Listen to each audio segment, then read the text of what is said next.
본 방송에서 제공하는 투자 정보는 투자 판단에 대한 조언입니다. 방송에서 제공하는 주식의 가치, 가격 상승 및 가격 하락에 대해서는 방송사에서 보장하지 않습니다. 네, 안녕하세요. 해외선물 신세계 MC 김은혜입니다. 자, 오늘은 목요일 저녁인데요. 오늘도 2시간 동안 마스터님과 그리고 해외 해설위원님과 함께 해외선물 전략, 탄탄한 전략 챙겨드리도록 하겠습니다. 자, 해외선물 신세계 무료로 다운로드 받으실 수 있는 방법 지금 안내 도와드립니다. 9명의 마스터가 여러분들을 기다리고 있는데요. 설경제TV 홈페이지에 들어오셔서 신세계 배너 버튼만 눌러주시면 9명의 마스터가 보내드리는 해외선물 전략과 신호를 무료로 받아보실 수가 있으니까요. 지금 바로 실행해 보시길 바라겠습니다. 자, 그리고 연말로 다가갈수록 해외 선물에 대해서 고민들 많으신 것 같습니다. 저희 방송을 통해서 고민 상담도 많이 보내주시고 계시는데요. 오늘도 참여 방법이 활짝 열려 있습니다. 전화와 문자 그리고 유튜브 실시간 채팅방을 통해서도 다양한 의견 남겨주실 수가 있습니다. 전화 주실 때는 서울 전화 02-3153에 2611번, 2612번 두 대의 전화가 준비되어 있고요. 문자 보내실 때는 샵 0082번으로 보내주시면 저희가 실시간으로 상담도 도와드리도록 하겠습니다. 아울러 저희 신세계 일부에서 제공되는 정보는 투자 판단에 대한 조언입니다. 해당 상품의 가치와 수익률을 보장하지 않는다는 점, 또한 저희 프로그램은 자본시장 통합법을 준수하고 있습니다. 1:1 투자 상담과 유사수 신행이 무인가 영업행위, 불법 대여 계좌 홍보 및 가입 권유 등 이런 모든 불법 사항에 대해서 엄중하게 금지하고 있다는 점 또한 다시 한번 유의해 주시길 바라겠습니다. 자, 오늘 목요일 저녁입니다. 어제장에 원유 재고 발표가 있었고요. 결국에는 현재 시각 58달러를 넘는 흐름인데 새로운 국면을 맞이하고 있는 크루드 오일입니다. 각 종목별로 꼼꼼하게 짚어드릴 오늘의 출연진분들을 소개를 해드리도록 하겠습니다.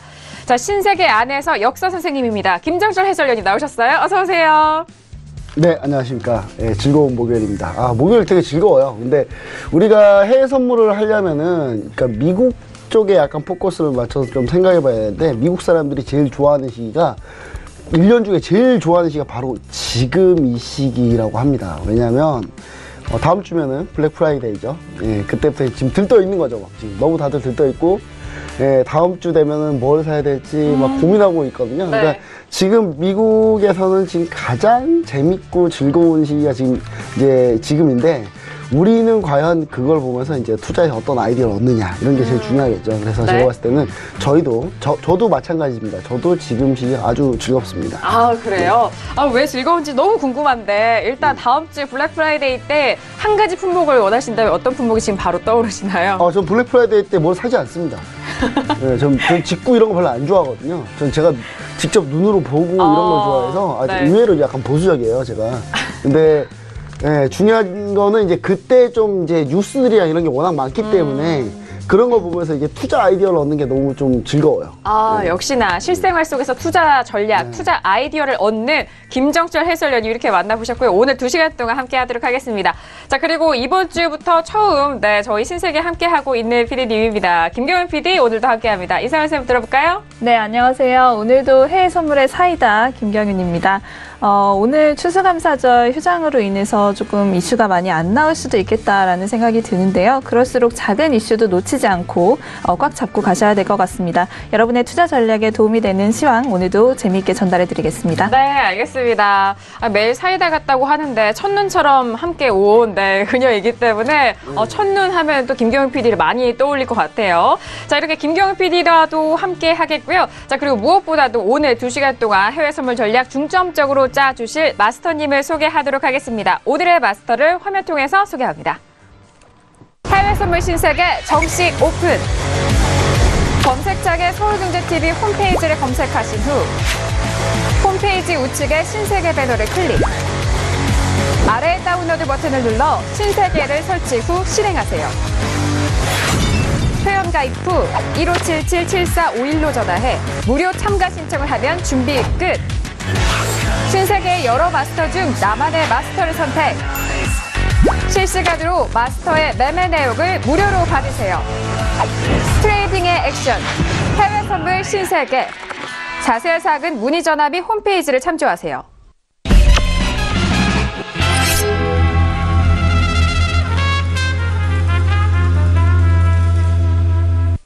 네, 오늘 함께할 마스터는요, 해외 선물 읽어주는 남자, 혜선이 아빠, 박노주 마스터님 나오셨습니다. 어서오세요. 네, 반갑습니다. 네, 인사 말씀 들어볼까요? 일단은 오늘 그 미국 시장이 휴장인데 그렇다고 해서 뭐 장이 섣불리 박스장으로 흐를 것이다. 이렇게 추측하지 마십시오.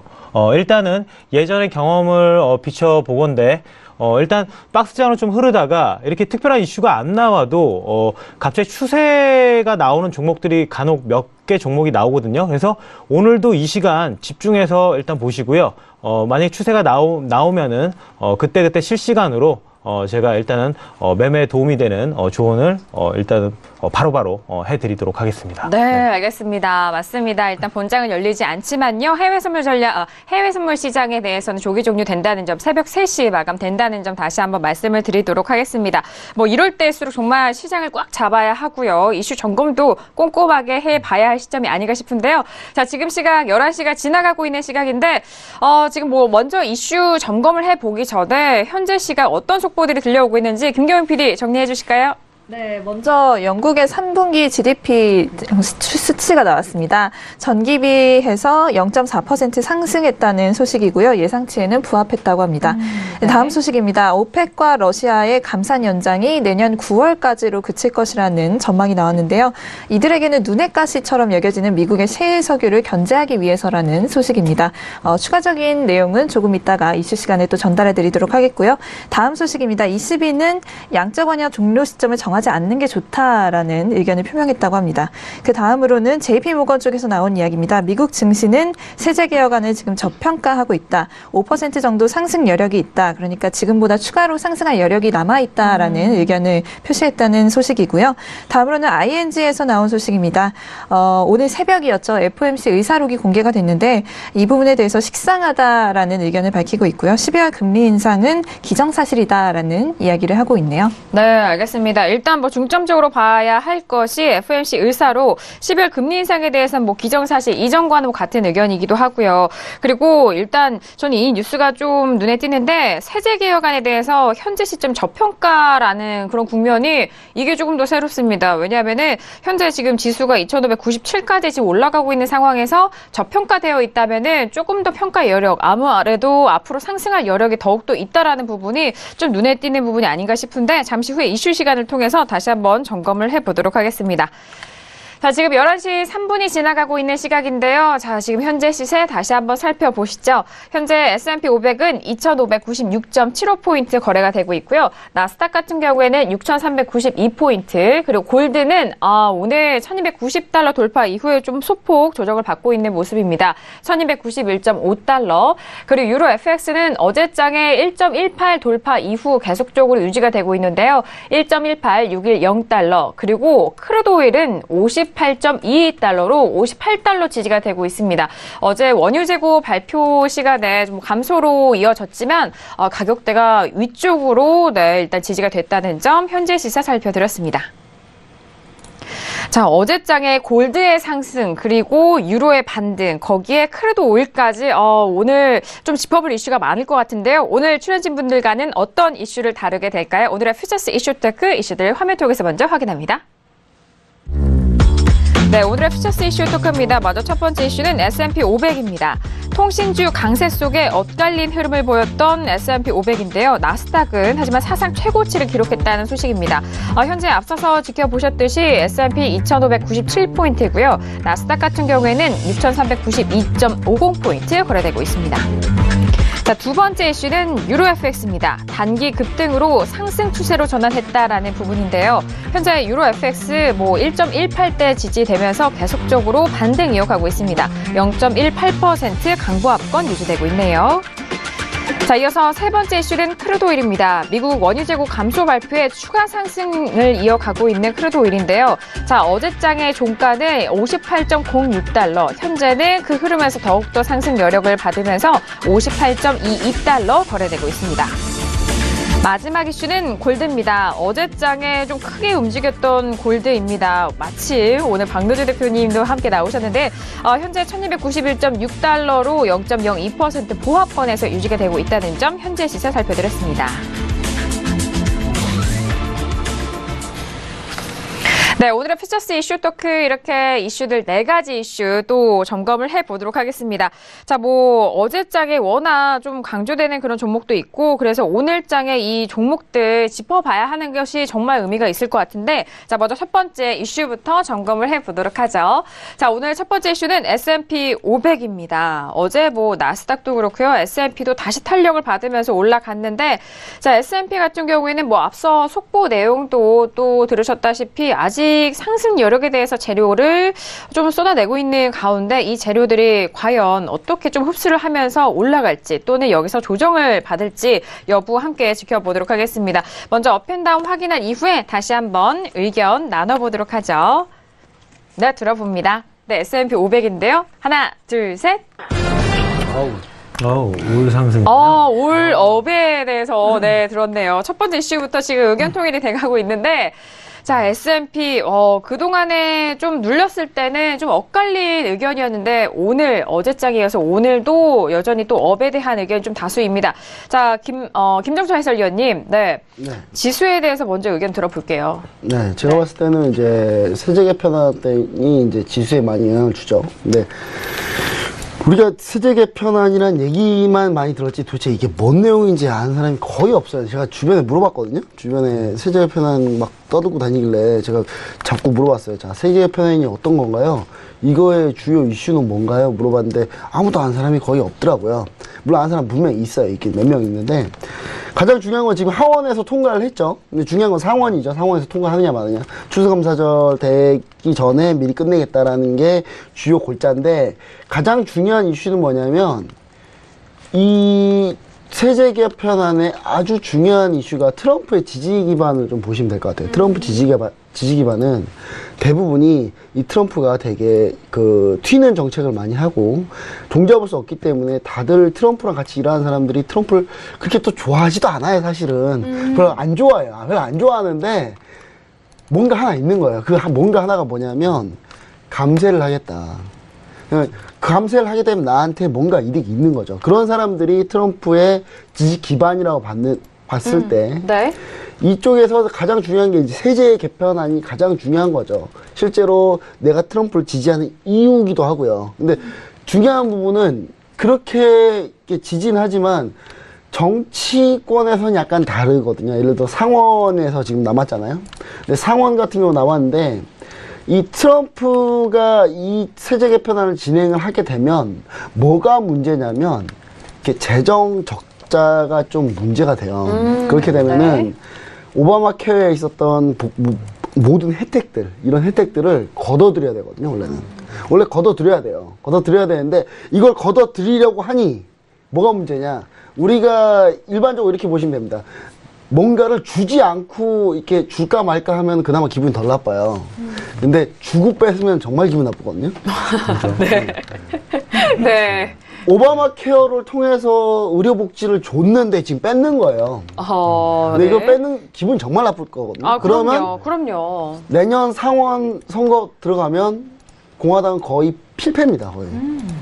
그래서 처음에 트럼프 대통령 세제 개편안 나오고 하원에 통과되고 막 논란 있을 때 상원에서 공화당 의원이 나는 세제 개편안 반대세 직접 선언하는 분도 계세요. 그러니까 정말 통과를 못할 수도 있겠다는 생각을 다들 했었거든요. 근데 이 부분에서 트럼프가 양보를 했죠. 네네. 의무 가입 폐지를 그러니까 오바마 케어를 어느 정도 좀 살리면서 하겠다라는 게 결론이거든요. 그러니까 줬다가 뺏지 않겠다거든요. 그러니까 내년 선거까지도 좀 감안해보겠다. 근데 이 부분은 어떤 부분이냐면 지금 S&P 500이나 나스닥 지수나 미국의 지수가 조금 더 버블이 낄 수 있게끔 만들어주는 원동력이다. 예, 근데 결국은 보세요. 그러니까 세금은 얼마 안 걷었는데 복지는 계속 똑같이 써요. 그러면 어떻게 되겠습니까, 나중에 문제가 생기겠죠? 네. 예, 그러니까 트럼프 대통령이 나중에 문제 생기더라도 내가 지금 당장 공화당이 상원에서 계속 표를 잡고 이런 거에 더 중요한 거예요. 그러니까 나중에 미국 시장이 꼬꾸라질 때 정말 대폭락 나올 가능성이 좀 있다. 근데 아직은 멀었다. 아직은 조금 더 버블이 더 쌓여야 된다. 그러니까 지금은 조금 더 버블이 더 쌓여야 된다라는 그런 거에 좀 다들 동의를 하고 있는 상황인 거죠. 그러니까 제가 봤을 때는 지금 이제 조금 여기서 나스닥이나 S&P 500이나 좀 더 가야 됩니다. 많이 더 가야 되고요. 그리고 한 1, 2년 뒤에 아마 재정 적자 나오고 미국이 갑자기 막 되게 힘들어질 거예요. 그때 대폭락 나오면서 전 세계 증시가 그때 또 한 번 위험해지지 않을까. 예, 좀 그렇게 보고 있습니다. 그러니까 지금은 이 거품을 즐기시면 좋아요. 이 과일을 즐겨보자. 예, 그런 의미에서 네. 업을 들었습니다. 아직 거품 남아있고, 아직 또 즐길 시기도 남아있다. 좀더 즐겨야 돼요. 예. 네네. 알겠습니다. 먼저 S&P 500에 대해서 뭐 김정철 해설위원님의 의견 들어봤고요. 자, 이어서 김경윤 PD 지금 현재 나오고 있는 이슈와 그리고 S&P 500 의견 들어보도록 하죠. 네. 네. 지금까지 말씀드렸듯이 땡스기빙과 또 블랙 프라이데이 또 이어지는 사이버 먼데이까지 3일간의 어떤 쇼핑 그런 타임을 앞두고 굉장히 좀 좋은 모습을 보이고 있습니다. 이 땡스기빙 주간에 대한 기사가 있어서 잠깐 말씀을 드릴까 하는데요. 지금까지는 제가 좀 땡스기빙 주간에 지수가 상승하는 데에는 어떤 특정한 이유가 있다라고 많이 말씀을 드렸는데 네, 맞아요. 네, 이 분석가 같은 경우에는 사실 그렇게 큰 이유는 없는데 그냥 오르는 거다라고 주장을 하는 좀 재미있는 기사가 네. 있어서 준비를 해봤습니다. 이게 좀 아무래도 연휴가 다가오고 하면 사람들이 좀 기분이 많이 좋아지잖아요. 맞아요. 그렇기 때문에 제가 사실 기분 좋은 것처럼. 네, 그렇죠.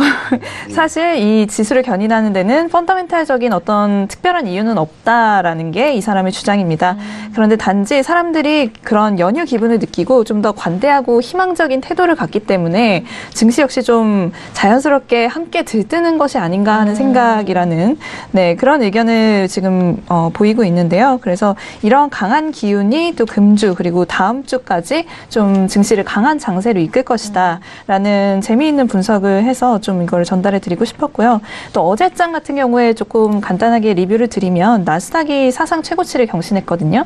그래서 이게 지금 통신주 강세 때문이다라는 이유가 있어서 통신주가 왜 뜬금없이 강세를 보였나 찾아봤더니 이유가 있더라고요. 이게 여기 보시면 net neutrality bets라는 표현이 나오는데 이게 우리나라에서도 한번 있었던 논의입니다. 망중립성 논의인데요. 이게 오바마 정부에서는 이 망중립성을 이제 지키자라고 얘기가 나왔던 것이고 이게 이제 이번에 이거를 폐기하는 법안이 나왔습니다. 그래서 이걸 폐기하게 되면 버라이즌이라든지 컴캐스트 같은 기업이 이 좀 구글이라든지 넷플릭스 같은 IT 기업의 좀 우위에 설 수 있는 어떤 그런 법안이라고 보시면 되거든요. 그래서 어제 이런 그 망중립성 논란 때문에 통신주, 그러니까 버라이즌이라든지 AT&T라든지 이런 기업들이 좀 호조세를 보였던 것으로 보입니다. 네. 네, 알겠습니다. 뭐, 맞아요. 그, 블랙 프라이데이라든지, 뭐, 땡스기빙 데이에 대한 부분, 김경윤 PD가 좀 말씀을 짚어주었는데, 그런데 뭐, 이런 뭐, 연말 때문에 기분이 좋아서 오를 수 있다라는 부분이 좀 재밌을 수 있지만, 워낙 투자는 심리이기 때문에, 이거 뭐, 상당히 중요한 같은, 겁니다. 네, 그런 같은 의미인 것 같아요. 왜냐면 하나만 얘기 드릴게요. 네네. 지금 최근 20년 동안, 네. 최근 20년 동안 9월에 주식을 사서 4월에 팔고요. 5월에는 주식 투자 안 하면은 지금 그 수익률로 따지면 어마어마하거든요. 그렇게 그렇죠. 투자했을 경우. 그러니까 네. 아주 간단하게 보시면 될 것 같습니다. 연말에 소비 시즌이죠, 소비 시즌. 그러니까 미국 같은 경우는 이때 집중적으로 소비를 하거든요. 근데 우리나라도 사실상 어떻게 보면 크리스마스 때 좀 돈 많이 써요. 왜냐하면 제가 보시면 아시겠지만 크리스마스 때 왕년에 이런 거 많이 하잖아요. 이렇게 술 많이 드시고 약속 많잖아요. 돈 많이 쓰게 됩니다. 그렇죠. 그리고 더 중요한 사실은 연말에 이렇게 크리스마스나 이렇게 연말 그 카운트다운 파티나 이런 데 가려고 하면 그때 다 비싸잖아요. 호텔 가격도 그렇죠. 비싸고 되게 비싸요. 네네네. 예, 기업들 돈 많이 버는 시기입니다, 지금. 맞아요. 이제 연말엔 또 소비가 또 늘어나는 시기이기 때문에 뭐 그 부분에 있어서 네, 뒷받침 해주는 것 같고 또 그리고 산타 랠리에서도 뭐 항상 이어지기 때문에 그 부분까지 연이어서 증시가 앞서서 말씀드린 거품을 좀 유지하는 게 아닌가. 두 가지 네. 포인트가 또 있어요. 왜냐면 이게 우리나라 주시장하고 똑같은 얘기인데 우리나라 주시장도 똑같은 얘기입니다. 자, 연말까지 12월이 되면 어떤 걸 하냐면 1년 동안의 모든 걸 다 정리를 하잖아요. 그럼 펀드 매니저도 1년 동안 수익률 평가를 받아요. 그럼 수익률이 잘 나와야 되겠죠. 오, 그쵸. 네, 그럼 미친 듯이 삽니다. 그냥 난 모르겠어. 그냥 살래. 막 사요. 그리고 두 번째는 뭐냐면 이게 펀드 매니저들이 이제 평가를 받을 때 주식을 가지고 해를 넘어가느냐 아니면 주식을 안 가지고 해를 넘어가느냐의 차이가 좀 커요. 왜냐면 주식을 안 가지고 넘어가면 배당을 못 받아요. 그 배당 수익률이 까이는 거죠. 그 자기 수익률에서. 그러니까 이런 부분이 되게 크기 때문에 어떻게든 사서 배당 많이 받는 거는 주식을 최대한 많이 갖고 있으려고 많이 노력을 하고요. 그런 거 많이 노력하는데 그러면서 언제 그런 물량들이 다시 밖으로 나오냐. 그게 이제 2월, 3월, 4월에 조금씩 나오기 시작해서 5월에 많이 나오기 때문에 5월에는 주식을 팔고 떠나라 뭐 이런 얘기가 있습니다. 그렇죠. 증시 격연이 있죠. 네, 알겠습니다. 오늘 김종철 해설위원님, 네, S&P 500부터 컨디션이 좋으셔가지고 많은 이야기를 쏟아내고 계신데. 알겠습니다. 네, 자 그렇다면 마스터님 의견 바로 들어보도록 하죠. 마스터님 역시 업이시잖아요. 네네. 일단은 뭐 다 맞는 얘기입니다. 블랙 프라이데이 그 다음에 산타랠리. 그러니까 당연시하게 이제는 다 받아들이는 거예요. 어차피 굉장히 매출이 굉장히 증대될 거니까 지수도 당연히 그냥 오르는 거다. 별 이유가 없다고 생각하지만 당연히 매출이 굉장히 늘어나기 때문에 이제 올라간다고 다들 느끼는 거고, 그렇기 때문에 다들 이제 뭐 주식을 보유 더 하는 거죠. 그래서 일단 올라가는 건데, 그리고 일단은 지금 FOMC 발언이 있었잖아요. 사실상 지금 그 세 번째 이제 금리 인상, 뭐 당연히 미국의 경제 확장을 이제 고려를 하면 이제 12월에 금리 인상은 뭐 당연히 빨리 하는 거고, 근데 중요한 건 예전에도 제가 그런 얘기를 했었어요. 인플레이션이 계속 올라가지 않아요. 낮은 인플레이션이 계속 우려가 된다는 얘기를 계속 하고 있거든요. 그렇다면은 일단은 발언 자체도 비둘기파적으로 발언을 했고요. 그러면은 이제 시각은 어떻게 보고 있냐면, 일단은 우려감 때문에 계속 인플레이션율 안 올라간다면 계속적으로 이거 금리 인상 속도를 굉장히 늦출 거다. 내년에도 세 차례 금리 인상을 할 것 같은데 굉장히 늦출 거다. 그럼 이게 도리어 통화 완화적인 발언이 되는 거거든요. 그러면 지수에는 분명히 긍정적으로 작용을 할 수밖에 없죠. 네. 그러다 보니까 계속적으로 일단은 상승을 좀 유지를 할 거라고 지금 그 시장에서 지금 보고 있는 거죠. 근데 중요한 거는 연준 위원들은 사실상 이제 또 우려되는 건 뭐냐면 자산 가치가 계속 올라가거든요. 자산 가치가 올라가면은 이제 아까 해설위원님 얘기대로 버블이 이제 일어난다는 거를 계속 일단은 우려감을 표하고 있는 거죠. 그러면 저도 마찬가지로 내년에는 폭락장이 연출이 될 거라고 저는 생각을 하고 있습니다. 그래서 지금 일단 즐기라는 얘기는, 지금 일단 이 매출이 올라가고 블랙 프라이데이고 하니까 이때는 지수 상승하는 게 당연하니까 그 상승을 타지만, 그러니까 파도를 타지만, 이제 이게 끝나면은 버블을 좀 약간 우리가 생각을 해야 된다. 그래서 내년에는 좀 저도 하락장으로 흐를 수 있기 때문에 좀 그거는 좀 유의를 좀 하셔야 되고요. 그래서 일단 기술적으로도 봤었을 때 지금 오늘 나스닥도 지금 계속적으로 상승 방향이고요. 지금 S&P 같은 경우도 아직 고점 부근에 안 왔어요. 지금 오늘 고점이 2,598. 하지만 대략적으로 2,599, 2,600선을 아직 못 왔거든요. 네. 그렇다 한 번 시도는 분명히 합니다. 그죠? 시도는 분명히 하고 사실상 고점을 살짝 뚫고 올라갔다가 내려올 수도 있거든요. 그렇죠. 그렇기 때문에 일단은 지금 현재 뭐 2,596.75인데 일단 고점 일단은 한번 시도를 할 거고요. 그때 시도를 할 때 그거 올라타서 그때 이제 좀 멈췄을 때, 우리가 항상 매매 기법 중에 하나가 있습니다. 쭉 상승하다가 분봉으로 쭉 상승하다가 멈춤 현상이라고 하죠. 그때 멈췄을 때, 내려올 때 청산하는 게 아니라 멈췄을 때 청산이 나가야 되는 겁니다. 그때부터 미끄러지니까. 그래서 고점을 일단은 시도를 할 때, 그때 멈춤 현상이 나온다면은 쭉 타고 가다가 그때부터 분할 청산 좀 해주시면 좋을 것 같고요. 네. 제가 볼 때는 오늘 상승을 하지만 분명히 매물대에서 2,600선 이상 올라가면은 특정 시점부터 한 대략 뭐 2,604선, 뭐 3선 정도에서 한번 미끄러져 내려올 겁니다.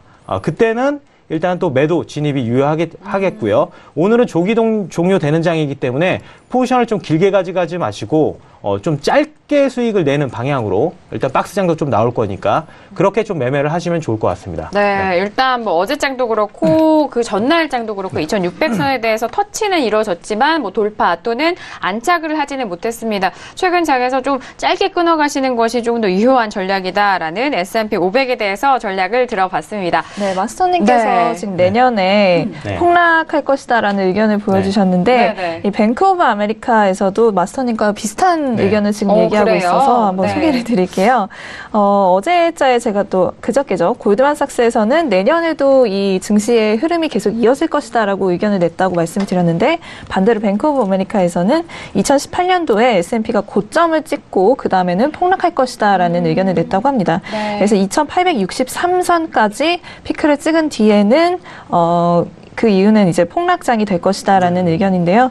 지금 이제 수동자산에서 유동자산으로 투자자들이 이동하는 것이 이 랠리가 곧 끝날 때가 됐다라는 어떤 신호라는 분석을 또 하기도 했고요.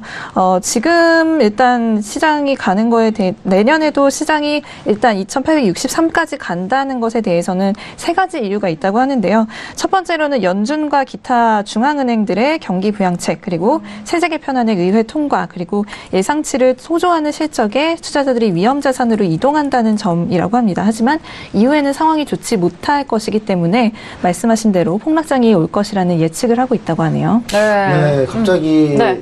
제가 의견을 바꿔야 되겠네요. 어떤? BOA가 내년에 폭락한다 그래서 맞춘 적이 거의 없거든요. 그래서 제가 내후년으로 바꿔야 되겠네요. 근데 워렌 버핏도 고평가됐다고 얘기했으니까. 그런 네. 사람들이 자꾸 그런 얘기 할 때가 불안해요. 그러니까 남들이 다 그렇게 생각하면 그런 경우가 네. 잘 발생을 안 합니다. 네, 그러니까 네. 저는 내후년으로 다시 의견을 수정하겠습니다. 그리고 중요한 게 뭐냐면 지금 우리 코스피 지수도 마찬가지지만 최근 한 1년 가까이 된 동안 300포인트 이상 빠진 적이 없어요, 거의. 그러니까 내년에는 한 그 정도 흐름이 한두 번 나올 거예요. 그리고 제가 얘기하는 뭐 폭락하는 흐름은 약 500포인트에서 700포인트 이상 빠지는 그런 흐름을 얘기하는 거거든요. 근데 그런 흐름을 뱅크 오브 아메리카 내년에 예상했다. 저는 바꾸겠습니다. 내년에 안 올 것 같습니다. 내후년에 아마 올 것 같습니다. 네, 알겠습니다. 이미 연말이기 때문에 내년에 전망에 대한 부분 많은 기관들 또는 인물들에 있어서 또 발언이 나오고 있는데, 근데 50% 반반이잖아요. 네. 근데 제가 내년에 오겠다고 하는 얘기가 뭐냐면, 네.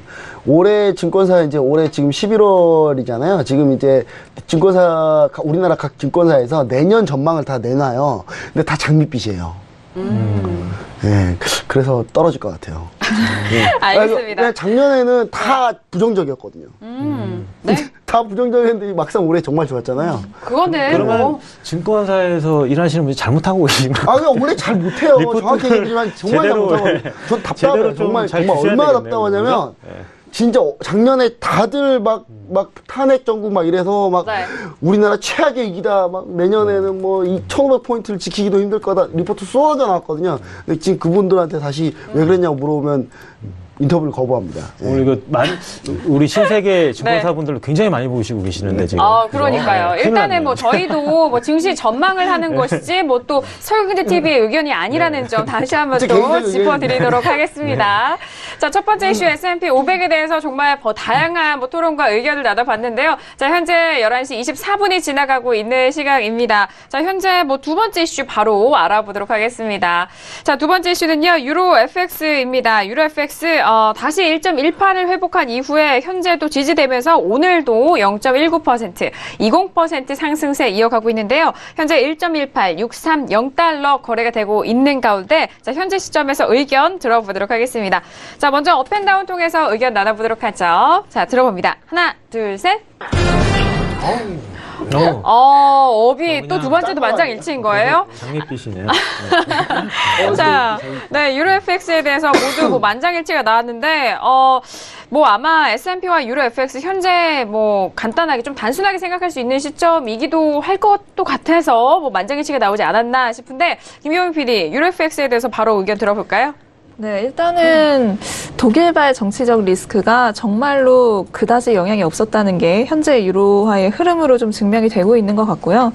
지금 독일에서의 그 경제적인 상황은 사실 지금까지 중에서 굉장히 심각한 축에 속하는 위기라는 그 분석이 계속 나옴에도 불구하고 유로가 이렇게 좀 급락 이후에 좀 회복세를 지속하고 있다는 점은 아무래도 정말 그렇게 영향을 주는 이슈는 아니었다라는 증거였던 것 같습니다.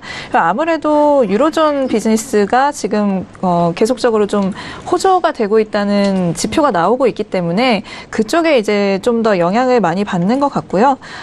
지금 PMI 지수 최근에 나온 독일이라든지 프랑스라든지 영국 쪽에서 나온 지표들이 다 좋았기 때문에 맞습니다. 네, 그런 부분에 조금 더 사람들이 가치를 두고 있는 것이 아닌가 하는 생각이 듭니다. 네. 또 ING 측에서 했던 이제 예측에 의하면 대체로 현 시점의 유로존 경기는 상승 무드이며 2018년 역시 그럴 것이라는 의견이 있다고 하네요. 그래서 지속적인 통화 정책과 내년도 글로벌 성장률 기대를 고려했을 때 유로존 경기는 내년에도 놀라울 정도로 성장할 것이다라고 덧붙였다고 합니다. 그래서 이러한 좀 상승 무드로 봤을 때 유로화의 전망도 어느 정도는 장밋빛이 맞지 않을까 하는 생각이 드네요. 네, 저희 뭐 출연진들이 장밋빛으로 업을 들은 것처럼 유로화에 대해서도 장밋빛이 예상이 된다라는 뭐 그런 의견이십니다. 일단 그리고 네. 지금 잠깐 네. 말씀드리면 포인트가 네. 나왔었네요. 오일을 좀 지금 매수를 좀 하셨으면 좋을 것 같습니다. 크루도일 지금 매매 포인트 나오나요? 다시 짚어볼게요. 말씀해 지금 일단 주세요. 올라갈 좀 포인트가 좀 나오기 때문에 지금 아직까지는 고점을 안 찍은 걸로 좀 일단 예상이 되거든요. 그래서 올라갈 일단 위에 일단 매물대까지는 아직 좀 남아서 오일을 지금 좀 매수하는 게 좀 유리해 보이니까 그 점 일단은 중간에 말씀을 드립니다. 네, 일단 지금 현재 크루도일이 58.18이잖아요. 현재 네네. 구간 매수 열려 있다라는 부분이죠. 네. 충분히 위로 올라갈 수 있기 때문에 현재 구간 매수 좋은 구간입니다. 네, 알겠습니다. 현재 가격대 참고를 네. 해보시길 바라겠고요. 잠시 후 2부에서는 저희가 실시간 시청자 상담, 전화와 문자 상담으로 이어갑니다. 지금 샵 0082번 또는 서울전화 023153-2611번과 2612번 두 대의 전화 주시면은요. 잠시 후 2부에 박노주 마스터님과 함께 실시간 상담 도와드릴 테니까요. 지금 바로 많이 접수해 주시길 바라겠습니다. 자, 지금 크루도일 매매 포인트 나왔다는 점 다시 한번 짚어드리도록 하겠고요. 자, 지금 두 번째 이슈 점검을 해보고 있습니다. 자, 유로 FX에 대해서 모든 출연진들이 업의 의견을 들었는데, 아니, 박노준 마스터님, 네. 말씀하신 김에 유로 FX도 함께 짚어주시죠. 네네. 일단은 유로 FX 같은 경우를 보면 오일하고 마찬가지인 것 같아요. 일단 더 올라갈 포인트가 좀 나와 있고요. 사실상 11월 15일 날 고점이 1.18815거든요. 근데 사실상 더 들고 올라간다면은 1.18800까지 일단은 들어 올릴 수 있다는 게 일단 제 의견인데, 네네.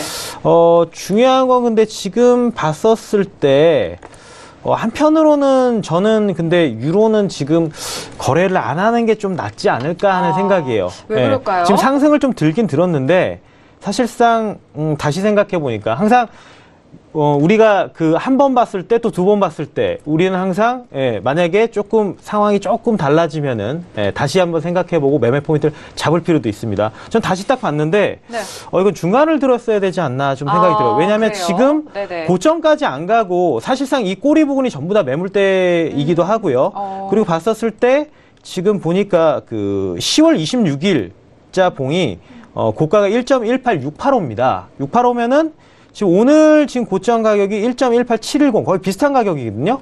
그러면 지금 11월 15일 그 다음에 10월 26일 거의 지금 세 번째 지금 위에 일단 천정 부근에서 매물대에서 지금 좀 밀리고 있잖아요. 그쵸. 그리고 그대로 뚫고 올라갈 수도 있는데 사실상 오늘 이슈가 그렇게 많은 시장은 아니고 또 조기 종료되는 장도 감안을 해야 되기 때문에 미장도 이제 휴장이니까 그래서 여기서 좀 밀릴 수도 있거든요. 그렇다면은 양방향이 다 가능한 시점이고 그렇게 된다면은 박스장도 또 고려를 해야 되니까 사실상 유로는 오늘 매매하지 않는 게 좋겠다 하는 게 제 의견입니다. 네. 지금 올라오고는 있지만 그리고 지금 현재 가격대가 이전에도 많이 부딪혔던 매물대임을 네네. 분석할 때 현재 네. 구간은 조금은 매매를 지향하시는 것도 좋은 방법이다. 둘 다 그렇게 많이 네. 양방향으로 시세가 흐를 것 같지도 않고요. 그리고 두 쪽 다 점수를 줄 수 있는 상황이니까 이럴 바에는 이제 종목을 아예 확실하지 않으니까 확률이 좀 떨어지니까 다른 종목을 거래하는 게 좀 낫다고 생각하는 거죠. 네, 알겠습니다. 자, 일단 지금 현재 포인트, 이 시각 현재 포인트에서는 박노주 마스터님은 조금 관망에 대한 의견을 주셨습니다. 위아래 방향으로도 공방을 벌이고 있는 가격대이기 때문에 그 부분에 있어서 다시 한번 짚어드렸으니까요. 잘 참고를 해보시길 바라겠습니다.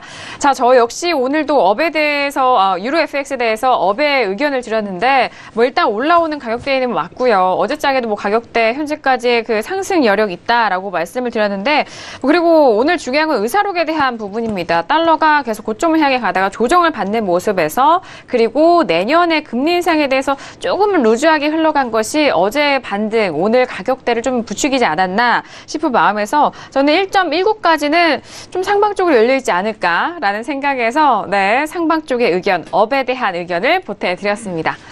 자, 두 번째 이슈 유로 FX에 대해서 의견 나눠보고 있는데요. 마지막으로 김정철 네. 해설위원님, 네, 코멘트 부탁드리죠. 너무 쉽지 않습니까? 진짜? 네. 제가 얘기 드렸잖아요. 그러니까 네. 22 통화정책 회의 때까지는 올라갈 거다. 그러니까 저 그때 얘기 드렸던 게 뭡니까? 22 통화정책 회의 때까지 올라가고 22 통화정책 회의 때 올라가서 22 통화정책 회의 결과 나오면 다시 떨어지고 그러면서 미국이 금리 인상하면서 유로가 다시 떨어지고 이거 전혀 틀리지, 그러니까 똑같아요. 그러니까 제가 얘기 드리고 하는 시나리오 그리는 거는 똑같기 때문에 그거를 염두에 두신 분들이라면 너무 쉽죠. 그 독일 메르켈 관련해서 또 얘기를 한번 드려볼까요? 자, 독일에서 선거를 했습니다. 그러니까 이게 그 나라 정치 상황을 얼마나 잘 알고 있느냐고 좀 많이 좀 갈려요. 그러니까 많이 좀 저는 외국 정치 상황도 좀 많이 알아야 된다 좀 얘기를 드립니다. 그러니까 독일이 선거해가지고 메르켈 총리가 다시 됐는데 근데 혼자서 그러니까 연정이 아니면 할 수 없는 이제 그런 상황이었죠. 그럼 연정을 누구랑 해야 되냐라고 하는데 지금 원래 기민당이랑 사민당이 원래 처음에는 같이 연정했었어요. 근데 이게 어디선가 틀어졌어요. 그러니까 기민당은 약간 우파인데 사민당은 완전 좌파거든요. 근데 완전 좌파이면서도 서로 정책적인 이게 좀 맞아가지고 계속 했는데 그러니까 독일이 선거할 때 메르켈 총리하고 마르틴 슈츠하고 사민당의 마르틴 슈츠랑 거의 뭐 이렇게 서로 이렇게 까는 분위기 있잖아요. 하루 매일같이 까는 분위기였거든요. 그러니까 연정 거의 못한다는 분위기였어요. 네. 그러니까 연정 못한다는 분위기로 갔다가 그러면 누군가 연정 파트너를 찾아야 되는데 기민당에서 연정 파트너를 찾으려고 하는 게 녹색당이어서 녹색당을 찾았는데 중요한 건 녹색당은 기민당이랑 아무것도 정책적으로 맞는 게 하나도 없어요. 처음에 녹색당을 연정 파트너로 구성한다라고 얘기를 하는 순간 우리는 뭘 느껴야 되냐면 저거 무조건 연정 깨진다라고 느꼈어야 된다는 거죠. 그러니까 절대 될 수가 없는 연정이었는데 그 연정 가지고 고집 부린 거죠. 왜냐면 네. 메르켈은 두 번 다시 선거하고 싶지 않으니까. 그렇다고 자기 엄청 마르틴 슈츠가 맨날 까고 있는데 자기 까고 있는 사람하고 손잡을 수는 없잖아요. 그렇죠. 자존심이 상하니까요. 네. 근데 그래서 녹색당하고 뭔가 해보려고 그랬는데 진짜 말도 안 됐죠. 정책적으로 하나도 맞는 게 없으니까. 이게 연정이 안 되는 거죠. 그러면 이제 어떤 생각을, 이 다음 시나리오 뭘 생각하면 되냐? 간단합니다. 재선거 나올 거고요. 네. 재선거 하게 되면 지금 3인당이 나 그냥 야당 할래 이러고 있었어요. 근데 지금 이 3인당이 내부적으로 분열이 나고 있습니다. 지금. 마르틴 슈츠가 난 절대 여당 안 한다 라고 하고 있는데 내부적으로 지금 그러니까 전체 의석에서 한 3분의 1 이상이 지금 이탈하고 있거든요. 그러니까 아니다. 기민당을 다시 연정해야 된다. 이게 다음 선거 한번 치르면 메르켈이 밀리진 않을 것 같아요. 그러니까 지금과 선거가 약간 유사할 것 같은데 그러면서 3인당이 나중에 마르틴 슈츠 대표를 한번 바꾸든가 아니면은 이쪽이 이제 영향력이 좀 세지면서 다시 연정하는 그 그림을 그려보시면 거의 맞을 거다. 네. 라고 전 얘기를 드리고 싶습니다. 그러면 유로화가 상승할 수 있는 포인트가 좀 되겠죠. 그러니까 그것 때문에 좀 밀렸는데 그 밀린 게 그렇게 중요하지 않았던 거예요, 사실은. 근데 어차피 3인당에서 내부적으로 반발이 있었기 때문에 네. 그런 걸 그 내부적으로 3인당이 반발이 있었다고 아는 그 주요 메이저들은 이거 조만간 좀 추습될 얘기다 하면서 다시 유로화 상방에 베팅을 했다는 거죠. 네. 그러니까 우리가 정치 상황도 좀 자주 알아야 되는데 제가 이 벌어질 때 이 전에 월요일이나 화요일 날 제가 방송을 해서 얘기했으면 참 이거 얘기해 드렸을 텐데 아니에요. 제가 방송을 제가 월요일 날 못 네. 나가서 잘 아쉽습니다. 저는. 네. 아니, 아쉽죠. 오늘 나오셔서 이렇게 말씀해 주셨기 때문에 시청자분들이 아주 도움이 많이 되셨을 지금 것 5일 같습니다. 올라가고 있습니다. 더 올라가고 있나요? 조금씩 네. 청산을 좀 해주시기 바랍니다. 58.29까지 올라갔네요. 네. 역시 불패신하네요. 네. 박노 대표님은 스튜디오 나오시면은 조금씩 털어주세요. 무조건 오늘 박스 구간이니까. 예. 네. 예. 자, 지금 뭐 해선이 아빠로 대표되고 있는 네. 네, 방도준 마스터님, 금뿐만 아니라 크루드 오일도 오늘 수익 중에 있는 부분입니다. 오일은 딸인가 봅니다. 네, 열 자식 혜선이 하나 안 부럽네요. 네, 그러네요. 자, 일단 뭐 58.30까지 올라가면서 지금 현재 0.41% 강한 상승세로 일단 추세가 올라가고 있는데요. 자, 지금 시각이 11시 35분을 지나가고 있습니다. 뭐 예전이라면은 지금 시각, 미국 주식 시각 개장이 됐습니다라는 말씀을 드려야 할 텐데 오늘은 추수감사절 휴장으로 이어지지 않고요. 단지 뭐 해외 선물 시장은 조기 종료된다는 점 다시 한번 말씀을 드리도록 하겠습니다. 현재 시세 다시 한번 살펴보시죠. 자, S&P와 나스닥 지수에 대한 부분은요, 일단 상승 쪽 계속해서 유지가 되고 있는데, 나스닥은 조금 상승폭 반납하면서 0.03%까지 눌립니다. 6,388.75포인트 거래가 되고 있고요. 지금 S&P 같은 경우에는 2,596.25포인트로, 나스닥과 S&P 작은 움직이지만, 일단 상승폭은 유지가 되고 있지만, 워낙 작게 움직이고 있습니다. 자, 그리고 방금 전에 알아본 유로FX 같은 경우에는 0.21%의 강보합권인데요. 1.18650달러 거래가 되고 있습니다. 자, 어저께 큰 상승을 보였던 골드 같은 경우에는 1291.6달러로 거의 보합권 움직임이 되고 있고요. 그리고 박노준 마스터가 여러분들을 위해서 초반부터 매매 포인트 짚어드렸던 크루드 오일 같은 경우 현재 58.28까지, 이 부까지 다시 올라오고 있는 상황입니다.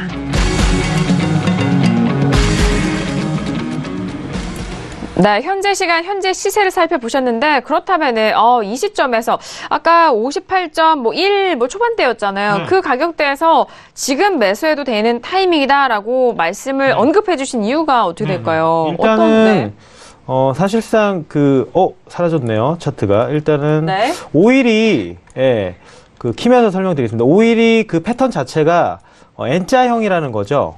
제가 이제 패턴을 좀 설명을 드리겠지만 예전에도 일단은 그 관련해서 파동 관련한 얘기를 일단은 설명드렸었어요. 맞아요. 예. 네. 근데 보시면은 자, 지금 보세요. 이 차트를 쭉 보시면 자, 쭉 지금 상승을 하다가 눌려죠. 눌리고. 그죠? 눌림 나온 다음에 쭉 상승하다가 눌리죠. 그다음에 지금 들어 올리면 눌림 다음에 들어 올릴 때 지금 이 전봉이 중요합니다.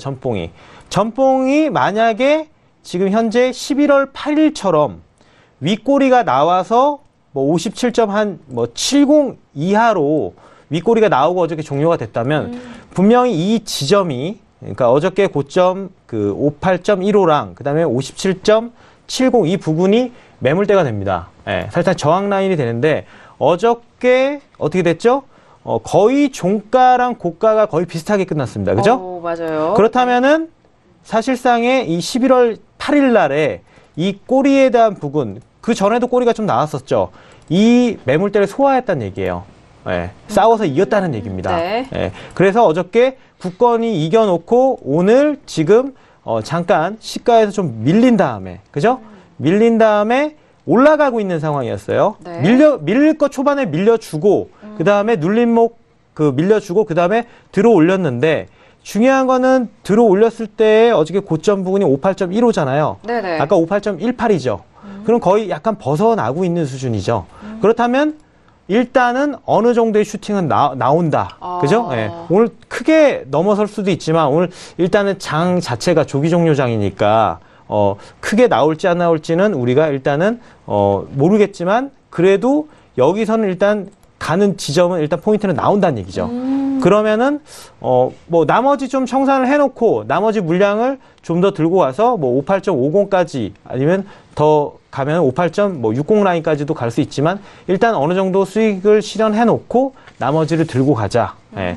그래서 고점을 지금 일단 중요한 포인트는 어저께 봉이 그 현재의 파동의 고점을 소화했다. 매물대를 소화했다. 그리고 윗꼬리를 끝나지 않았다. 소화하고 오늘 일단 매매 포인트를 먼저 눌린 다음에 그 다음에 지금 올라가고 있는 도중, 상승 도중이다. 그래서 N자형이라면 이렇게 N 이렇게 됐다가 쭉 올라가는 거죠. 요렇게. 네, 맞아요. 네, 그게 N자형입니다. 네, 알겠습니다. 아, 지금 이렇게 장이 좀 더디게 움직이는 장 안에서 수익을 일단 걷어간다는 것 자체가 일단 놀라운 일이고 좀 좋은 네네. 포인트인 것 같아요. 이제 일단 뭐 우리 시장은 뭐 개장을 계속 하는 상황이고 하지만 미국 시장이 쉬어가는 흐름이기 때문에 한국에 계신 투자자분들은 기다리고 있거든요. 투자하고 네. 싶어 하시는 분들은. 그렇죠. 근데 그런 분들에게 방도준 마스터님 현재 크루드오일에 대한 매매 포인트 아주 유효할 것 같습니다. 자, 현재 크루드오일 58.25달러 거래가 되고 있는데 바로 세 번째 이슈가 바로 이 크루드오일입니다. 자, 미국 원유 재고 감소 발표에 추가 상승을 이어가고 있는 크루드오일인데요. 어제 원유 재고 발표 함께 하셨을 텐데요. 그 상황에서도 뭐 정말 폭이 작습니다. 자, 지금 현재 구간에서 어떤 의견들인지 업앤다운 먼저 들어본 이후에 다시 한번 의견 나눠보도록 하겠습니다. 자, 들어볼게요. 하나, 둘, 셋.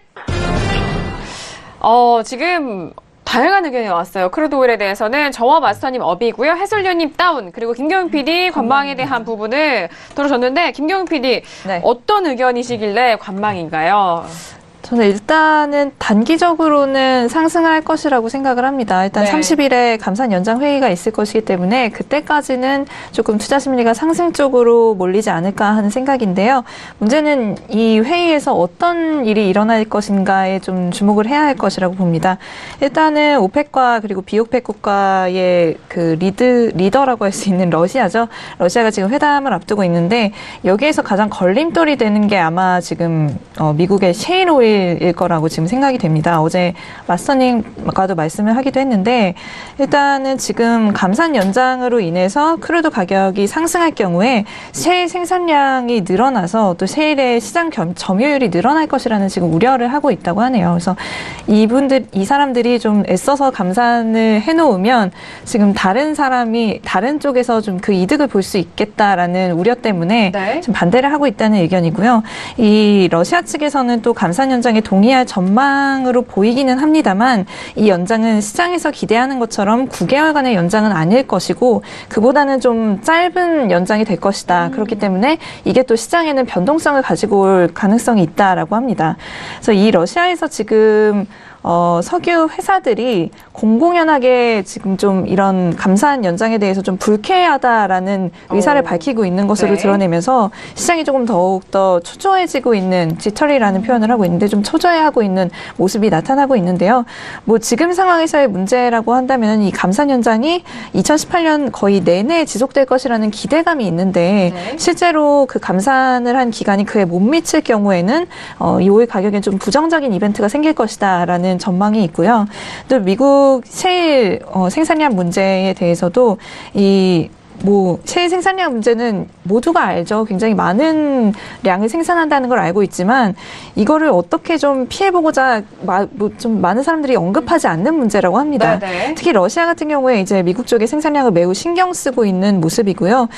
이들은 좀 정부 측의 의견이라기보다는 그 석유 회사들의 의견이 지금 더 크게 나오고 있는 상황인데 이들은 영리 회사이기 때문에 오펙과는 달리 좀 기업으로서 결과물을 내야 되고 자기들의 이익을 내야 되기 때문에 좀 반대하는 입장이라고 합니다. 그래서 푸틴 같은 경우에는 일반적으로는 이 연장 지지한다는 입장이지만 이 석유 회사들이 자기들은 더 이상의 연장을 원하지 않는다라고 말하기 시작하기 때문에 현재는 타협하는 입장이기는 합니다만 한 6개월 정도의 연장만 하는 게 어떠냐 뭐 이런 입장이라고 하네요. 그래서 이게 감산 연장이 합의가 된다고 하더라도 시장의 기대치만큼은 안 될 가능성이 높고 또 셰일 생산량이 늘어나는 거를 생각하면 그렇게 좀 크루드오일의 지속적인 상승을 기대하기는 어렵지 않을까 하는 생각이 들어서 관망 의견을 좀 표시를 해봤습니다. 네, 일단 뭐 단계적인 관점과 그리고 장기적으로 봤을 때 이런 크루드오일 시장에 대한 전망까지 함께 들어봤습니다. 여전히 계속해서 뭐 이어져 오는 이야기입니다. 비오펙과 오펙 이제 좀 그 둘이 뭉치고 이제 미국 셰일에 대해서 좀 대항하기 위해 이런 다양한 뭐 과정들을 거치고 있는 것 같은데 자 일단 크루드오일에 대해서 다양한 시황적인 측면 잘 짚어드렸으니까 참고를 잘 해보시길 바라겠습니다. 자 이어서 마스터님의 의견을 들어보고 싶어요. 업에 대한 의견 주셨고 또 크루드오일에 대해서는 매수 포인트까지 짚어주셨기 때문에 더 이야기 듣고 싶습니다. 네. 일단은 그 감산 연장에 대한 부분은 좀 아직 기간이 또 남았고요. 또 뭐 항상 말이 또 바뀌거든요. 계속. 예, 그래가지고 일단은 그런 이슈들에 대해서는 일단은 아직 좀 기간이 좀 남았으니까 또 어떻게 바뀔지 모르니까 일단은 지속적으로 좀 일단은 상승은 하자 이런 분위기인 것 같고요. 장기적으로 지금 봤었을 때도 지금 사실상 지금 열려 있어요. 지금. 예, 지금 차트, 월봉 차트도 굉장히 좋은 흐름이고요. 네. 그 주봉 차트도 사실상, 좀 주봉은 내일이 남았죠. 내일 정도에 좀 한번 밀리지 않을까, 조정이 한번 나오지 않을까 생각이 들고, 일단 오늘 같은 경우도 한번 들어 올린 다음에 거의 뭐 시간은 그렇게 많이 남아있지 않겠지만 막판에 좀 약간 밀려주면서 끝나는 뭐 그렇게 일단은 좀 장의 시나리오를 지금 생각하고 있는데, 사실상 지금 뭐 그 주봉보다는 월봉의 흐름이 지금 여기 보시면은 월봉에 그 밑에 이평선들이 뭉쳐있다가 지금 벌어지고 있죠. 살짝 지금 벌어지고 있는데 이 부분이 그 정배열을 만들고 있는 구간입니다. 예, 정배열을 만들고 있는 구간이고 네. 지금 이번 달 11월 달도 이제 거의 다 끝나가고 있잖아요. 맞습니다. 네, 네. 그러면은 먼저 밀린 다음에 그대로 올라가주는 흐름이 나오기 때문에 12월 달도 또 이런 그 한번 눌렸다가 또 양봉의 흐름을 또 가져갈 거란 말이에요. 그렇다면 벌써 지금 위치도 1월 달, 지금 올해 1월 달에 가격이 고가가 58.21입니다. 근데 58.31이죠, 지금. 중요한 건 여러분들이 고점을 볼 때, 저항대에 왔었으니까 밀리겠지. 막연하게 이런 생각을 가지고 그 고점을 보시면 안 돼요. 만약에 여기서 지금 1월 달 되고, 쭉 밀렸다가 그대로 좀 가파르게 올라와서 만약에 한 지금 11월 달이니까 한 8월 달이나 9월 달에 올라왔었으면은 쌍봉으로 여러분 패턴이 쌍바닥 쌍봉은 알아야 되거든요. 쌍봉 시점이 돼요. 시간적으로 쌍봉 시점이 돼서 좀 밀리는 구간이 다시 이렇게 나올 수 있지만, 이거는 일단은 그 시간이 이미 좀 둥글게 이렇게 그 바닥을 둥글게 다지고 이렇게 올라가는 형태이기 때문에 이런 경우의 패턴은 이렇게 좀 뚫고 올라갈 확률이 굉장히 큽니다. 일단 고점을 뚫고 올라가서 나중에 그 뒤에 좀 밀릴 확률이 크거든요. 그렇다면 일단 봤었을 때 59달러, 60달러까지는 충분히 좀 상승을 좀 할 수 있는 지금 기술적 패턴이기 때문에 네네. 장기적으로도 일단 흐름은 좀 좋을 것으로 생각이 좀 됩니다. 네, 알겠습니다. 자, 일단 오늘도 현재 매수 포지션, 매수 포인트, 매매 포인트 짚어드렸고, 자, 그리고 뭐 58달러 지금 초반대인데 이후에 60달러에 대한 부분도 열려 있는 부분, 다시 한번 말씀을 도와드렸는데, 자, 그렇다면 김정철 해설위원님, 좀 빠르게 들어봐야 될 것 같은데요. 빠르게 얘기 드릴게요. 네네. 그 오일 어차피 오일 지금 고가잖아요. 고가인데 지금 상당히 중요한 자리거든요. 여기 뚫고 올라가느냐 마냐인데, 여기 올라가면 어차피 쉐어오일 더 생산할 거고, 그죠. 올라가면 오펙 결속력 떨어지고, 올라가면 제가 지금까지 살면서 오펙 회의를 한 수백 번, 수천 번 봤거든요. 십몇 년 동안. 근데 그 유가가 높을 때 오펙 감산이 지켜진 적을 단 한 번도 본 적이 없어요, 저는. 유가가 높을 때 감산 유가가 올라갔을 때 점은? 감산을 서로 하자 해가지고 결속한 적이 단 한 번도 없기 때문에 제가 봤을 때 이 결속력은 조만간 깨진다고 봅니다. 그리고 뭐 9개월 연장, 6개월 연장 다 필요 없다고 봐요. 왜냐하면 연장은 그냥 막 정작 이행률이 중요한데 내년 가면 이행률 팍팍 떨어지면서 결속력 깨지고 그러면서 그냥 자기들끼리 그냥 싸우다 끝날 것 같아요. 그래서 지금 제가 봤을 때는 셰일오일 업체들이 이제 셰일 업체 중간에 좀 많이 망했어요. 미국 셰일 업체들이 많이 망했다가 지금 이제 오일 가격이 괜찮으니까 창업을 하려면 시간이 걸리잖아요. 돈도 어디서 빌려야 되고 막 땅도 뚫어야 되고 지금 그 시간의 과정에 있다 보시면 됩니다. 지금 이제 그 과정이 다 끝나고 땅을 뚫고 막 회사 만들고 이거 다 끝나면 우르르 캘 거예요 또.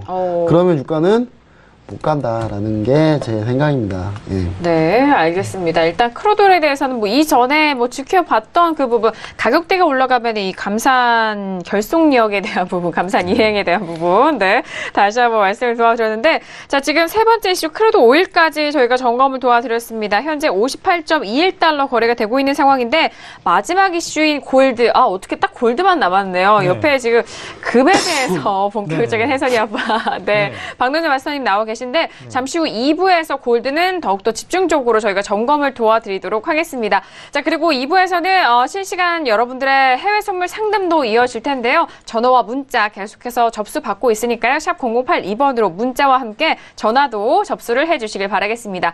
자, 저희 신세계 1부에서 다양한 정보 전달 도와드렸는데요. 이 내용은 투자 판단에 대한 조언입니다. 해당 상품의 가치와 수익률을 보장하지 않는다는 점 다시 한번 고지 도와드리도록 하겠습니다. 자, 1부 여기서 마무리하겠고요. 잠시 후 2부에서 다시 돌아오도록 하겠습니다. 감사합니다.